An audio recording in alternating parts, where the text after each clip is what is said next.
Whether you see it from the outside, whether you're buying milk, whether you're taking a library book, every building we do is a community building.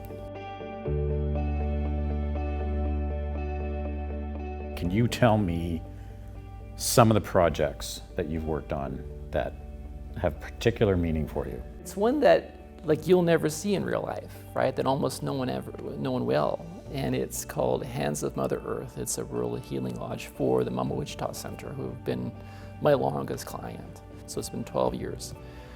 And it's for young ladies and female identifying youth who are fleeing sexual exploitation.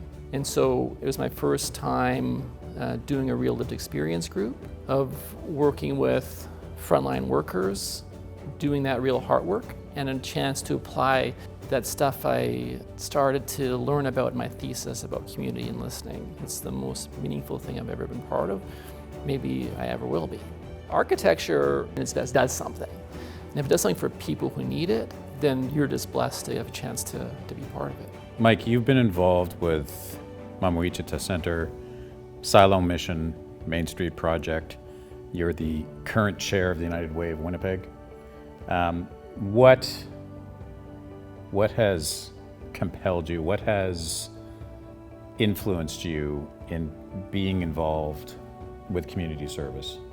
I've been so lucky in my life to be around amazing people who have loved me, been able to take care of me. And it feels a little against the odds in some ways, and then that may sound dramatic, but it's not the case for a lot of our people.